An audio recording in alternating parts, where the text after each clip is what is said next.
Bilis naman nun. So, bili kayo ng Alamang. bili kayo ng alamang. Siguraduhin yung fresh. Paano malalaman na fresh? Si grainy.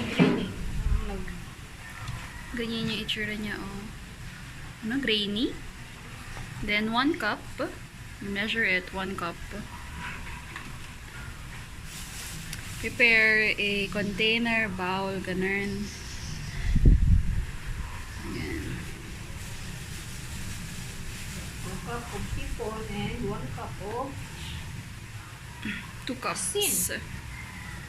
2 cups ng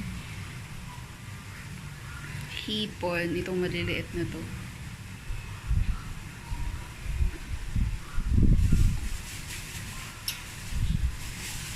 Yan siya.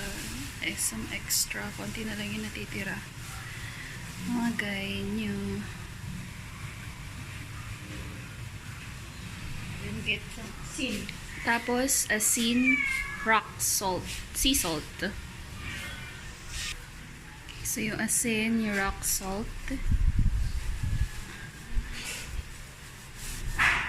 Same container kung saan nyo sinukat yung inyong alamang.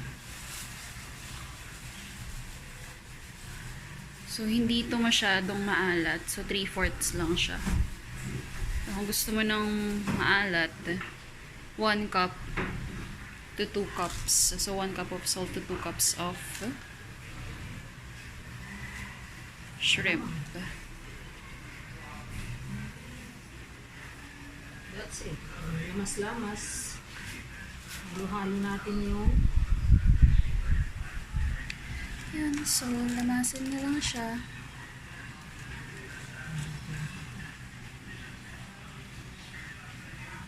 and storage in around 1 week. Lamasin yan. Maging pag-uon.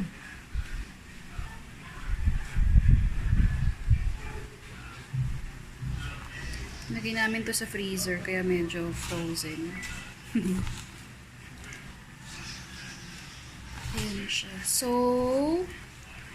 okay lang yung 3/4 pero hindi yung kalahati ng asin. Wag yung konti ang asin. Kasi masisira naman ito. Babaho ang inyong bagoong alamang. That's it.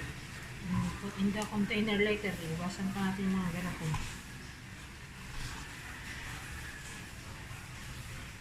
Yun. Yan na yan. Ayan.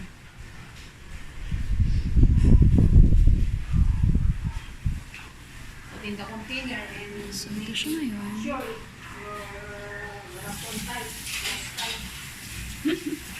So, ilalata transfer natin to sa glass container.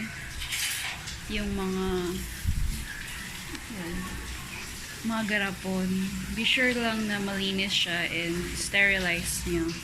Na siya, tinakpan natin. Now, store nyo lang siya sa isang cool, dark place. Huwag sa ref. Hindi pala cool, basta ano, huwag sa ref. Ayun, yun siya. Tayo natin siya for 1 week. So, ito na siya guys. Transfer namin siya sa Garapon. Nirecord yun December 19. Today is January 9. So, pwede nyo na siyang gamitin kung kailangan nyo na. Gisa nyo lang siya sa bawang, sibuyas, at may karne or kahit mantika lang. Okay na siya. Enjoy!